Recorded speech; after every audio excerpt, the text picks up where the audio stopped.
जय माता दी प्यारे साथियों, आप सभी का स्वागत है आपके अपने YouTube channel diary of infinity पर।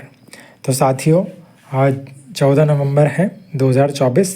तो आज की डायरी पर हम बात करेंगे। इससे पहले मुझे आशा है कि आप सभी बहुत अच्छे हैं और पॉजिटिविटी को आकर्षित कर रहे हो और बहुत खुश हो। ठीक है, तो साथियों आज हम बात करेंगे 3 से 4 इम्पॉर्टेंट कोट पर बात करेंगे जो आज लिखे थे।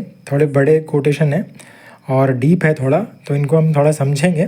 साथ ही हम इस बारे में भी बात करेंगे कि क्या कोई भी चीज़ ऐसे ही लिख दी जाती है या फिर उसके पीछे एक बहुत अच्छा उद्देश्य होता है, बहुत समझ होती है, सतर्कता होती है, सावधानी होती है, ईश्वर का मार्गदर्शन होता है। ठीक है, तो इस पर भी हम बात करेंगे क्योंकि जब हम जिस दुनिया में रहते हैं वहाँ बहुत अधिक विविधता है। ठीक है, बहुत सारे मतभेद, असहमतियाँ हो सकती है यदि कोई गलती हो जाए तो ऐसे में शब्दों का चयन करना, फिर उनके भीतर एक अच्छे भाव को निर्धारित करना। ठीक है, तो ये सब कुछ किन मापदंडों पर होता है और किस तरीके से होता है, तो इन पहलुओं पर मैं थोड़ा आज आपसे बात करूँगा। ठीक है, तो साथियों सबसे पहले जो कोट है वो मैं बताऊंगा। 2 कोट को मैं अच्छे से एक्सप्लेन करूंगा।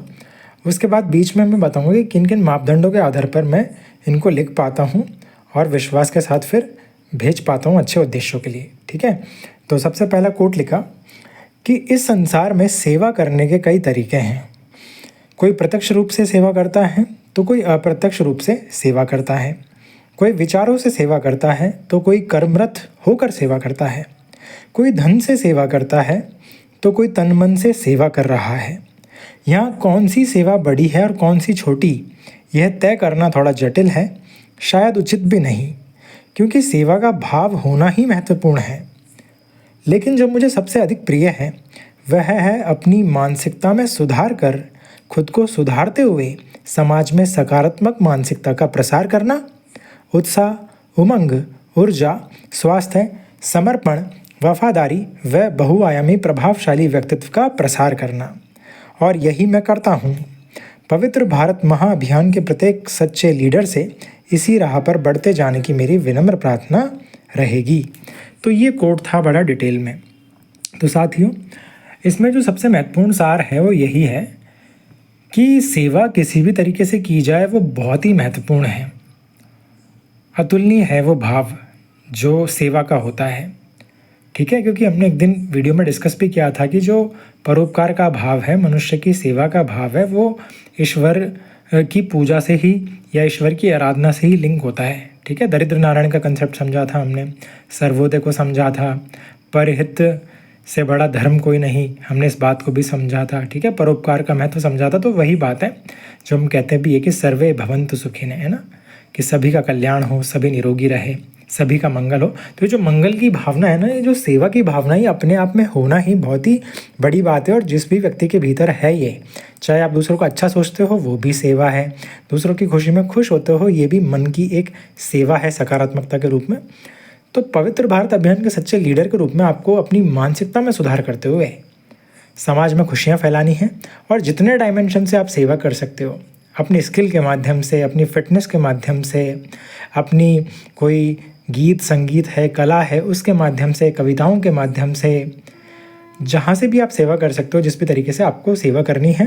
तो ये एक आग्रह, विनम्र प्रार्थना के रूप में मैंने किया था कि जब मैं इस धरती पर नहीं रहूँगा तब भी ये विचार, ये प्रार्थना हमेशा रहेगी और संसार में ये सेवा और खुशियाँ फैलाने का जो कार्य है वो चलता रहेगा।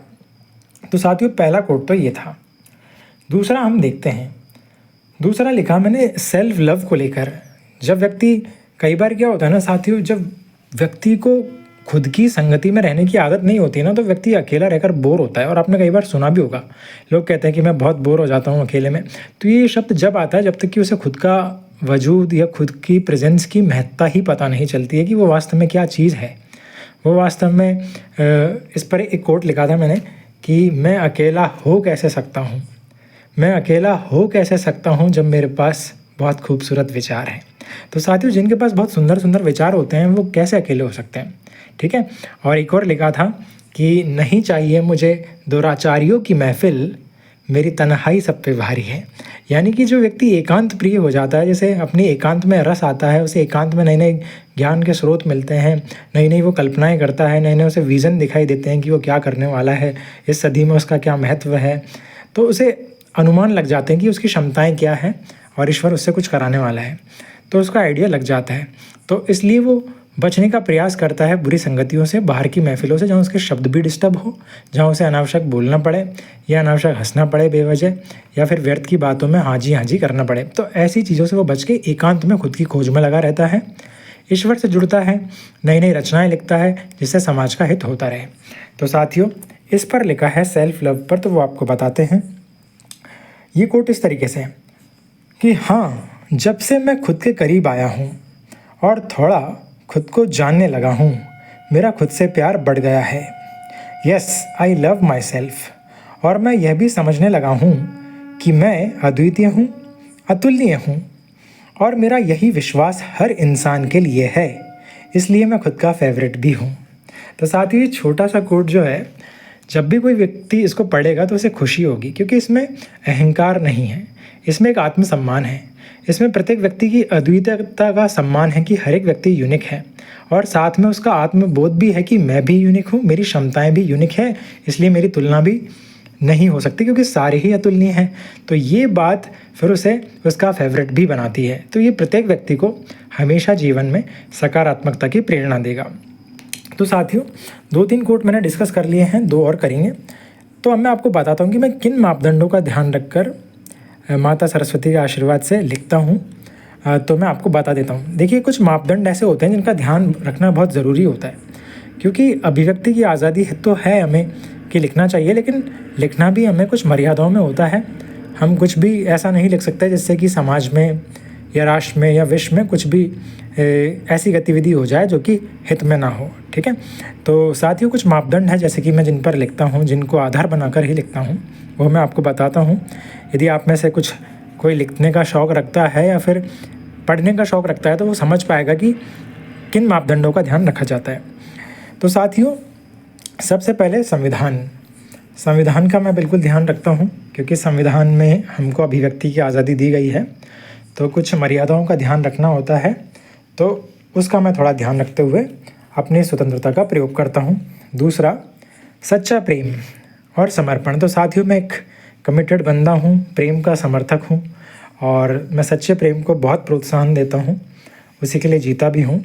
इसलिए मैं अपनी शायरियों में, रचनाओं में, कविताओं में मैं प्रेम को बिल्कुल समर्थन करता हूँ, और निष्पक्ष रूप से निडर होकर बिल्कुल दृढ़ता के साथ समर्थन करता हूँ। तो ये आपको मेरी रचनाओं में देखने को मिल जाएगा। तीसरा, संयमी गृहस्थ जीवन। साथियों, मैं केवल वैरागी हो जाना, विरक्त हो जाना, इस तरह के भावों का मैं अधिक समर्थन नहीं करता हूँ। हाँ, जीवन में संयम का भाव होना चाहिए, आसक्ति नहीं होनी चाहिए क्षणिक सुखों के प्रति। लेकिन यदि एक संयमी गृहस्थ जीवन है, जैसा कि मैक्सिमम संसार के लोग जीते हैं, मतलब गृहस्थ जीवन जीते हैं, तो वो संयमी हो जाए, तो मेरा उस पर फोकस रहता है कि गृहस्थ जीवन को और सादगी से और संयम के साथ और अधिक समृद्धता और तन मन के भरपूर प्रेम से जिया जाए, जिसमें संयम हो, अनासक्त भाव हो और कर्तव्य पालन की भावना अधिक रहे। तो इन भावों को ध्यान में रखकर भी मैं कोट लिखता हूँ जो संयमी गृहस्थ जीवन को प्रेरित करने वाले होते हैं। नंबर 3, और हाँ, संयमी गृहस्थ जीवन के मूल में ही मैं कहीं ना कहीं, जब तक विवाह ना हो, तो वो ब्रह्मचार्य के कोट भी लिखता हूँ, क्योंकि ब्रह्मचार्य जीवन के लिए बहुत ज़रूरी है। और फिर उसी की मर्यादाएं जब विवाह में एंटर करते हैं, तो वो कर्तव्य पालन के रूप में जब निभाई जाती है, तो उसको संयम के रूप में मैं नाम देता हूँ। तो उस रूप में भी मैं कोट लिखता हूँ, ताकि वो संयमी गृहस्थ जीवन को प्रेरणा देने वाले हो, कर्तव्य पालन को प्रेरणा देने वाले हो, साथ ही दैहिक सुखों से या क्षणिक सुखों से आसक्ति से दूर करने वाले हो। ठीक है, इसके अलावा मैं ध्यान रखता हूँ विकारों से मुक्ति का। मैं कोट इस तरीके से लिखता हूँ जो किसी भी तरह के नशे या दुराचार को बढ़ाने वाले ना हो, बल्कि व्यक्ति को बुरी संगति से बचाने वाले हो, देश के युवाओं को सही राह दिखाने वाले हो, जिससे उनका पतन ना हो बुरी संगति में जाकर। क्योंकि मैं बुरी संगति में काफ़ी लंबे समय रहा हूँ, तो उसका असर क्या होता है ये मुझे पता है।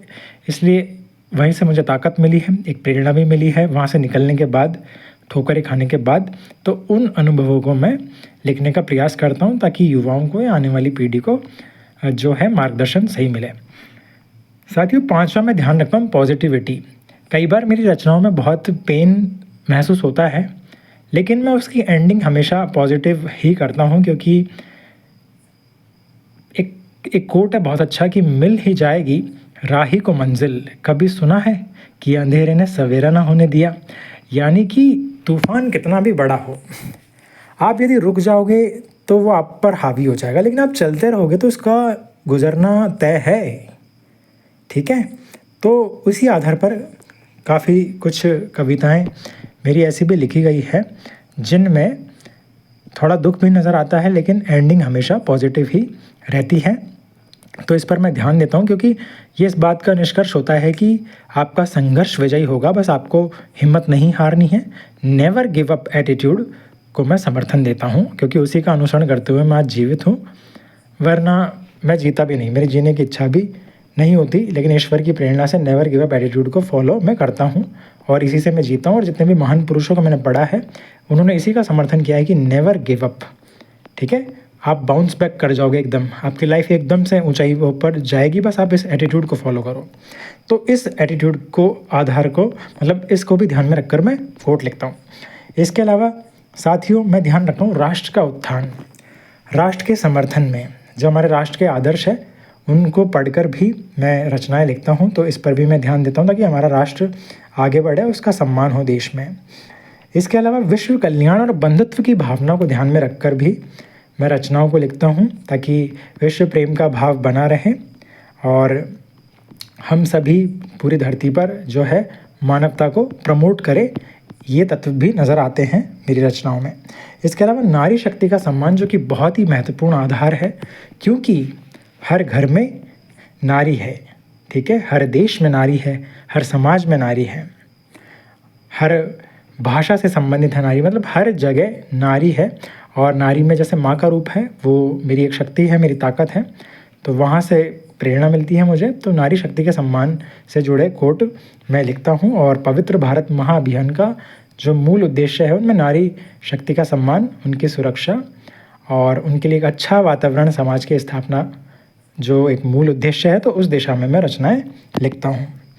इसके अलावा मैं एटीट्यूड पर भी लिखता हूँ। एटीट्यूड मतलब एक ऐसा नज़रिया, एक ऐसा रवैया, ऐसा व्यक्तित्व जो निडर है पूरी तरह, जो महान सपनों के लिए जीता है, जो महान उद्देश्यों के लिए जीता है, जिसके लिए कुछ भी असंभव नहीं है, जो अद्भुत है, अदम्य है, साहसी है, अतुलनीय है।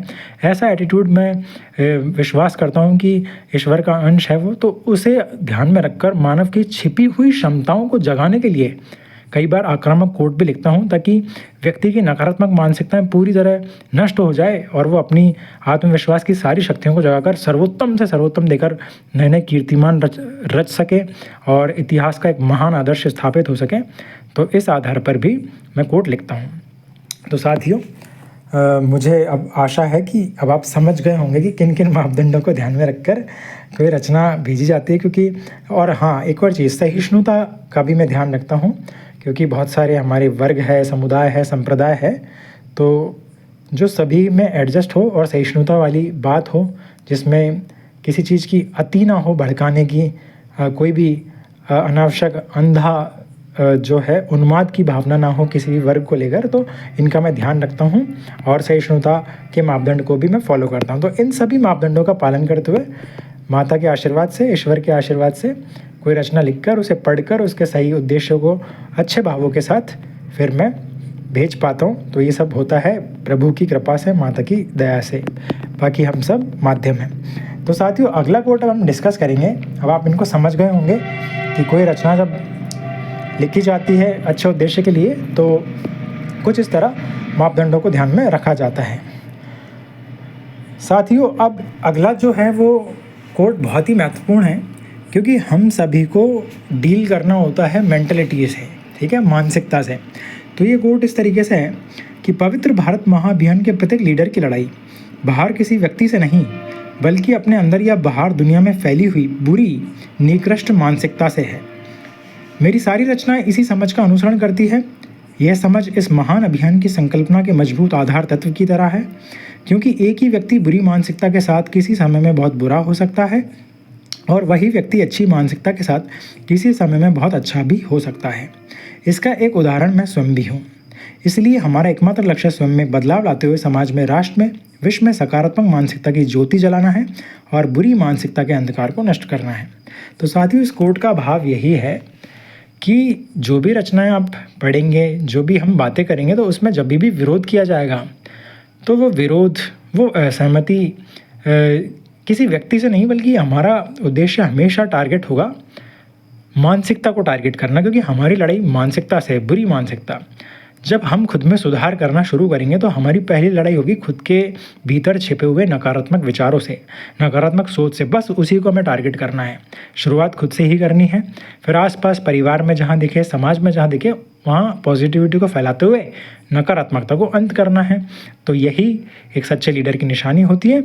इसी बात को इस कोट में दिखाया गया है। तो साथियों, ये थोड़ा लंबा हो जाएगा, इसलिए इतने ही कोट पर डिस्कस करेंगे अपन।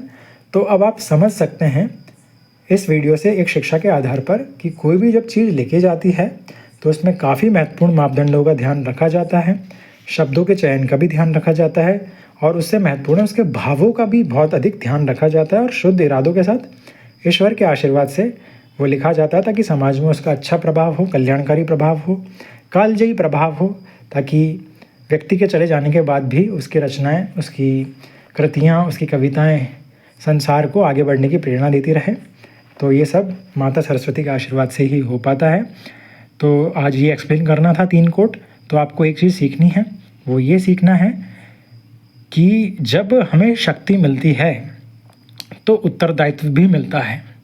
तो यहाँ पर आपको डिस्कस किया गया है कि मान लो कलम की शक्ति है किसी के पास, तो उसके पास उत्तरदायित्व भी है कि वो कुछ भी ना लिखे, बल्कि वो ऐसा लिखे जिससे समाज को एक अच्छी दिशा मिले, नारियों का सशक्तिकरण हो, युवाओं को सही मार्गदर्शन मिले और सहिष्णुता बनी रहे, विश्व कल्याण हो, राष्ट्र उत्थान हो, सच्चे प्रेम की जय हो और समाज में प्रगति आती रहे। ठीक है, तो आपको भी अपने जीवन में इसी तरह आगे बढ़ना है और सुधार करना है, खुद में सुधार करते हुए आत्म कल्याण से विश्व कल्याण के पथ पर आगे बढ़ना है और अपनी नकारात्मकता को मिटाना है। तो साथियों, आज आपके लिए यही शिक्षा है और इस वीडियो को एक व्यक्ति को ज़रूर शेयर कीजिए, सब्सक्राइब कीजिए, लाइक कीजिए और कल फिर मिलते हैं किसी नई शिक्षा के साथ, नई डायरी में। तब तक अपना ध्यान रखिए, खुश रहिए। जय माता दी।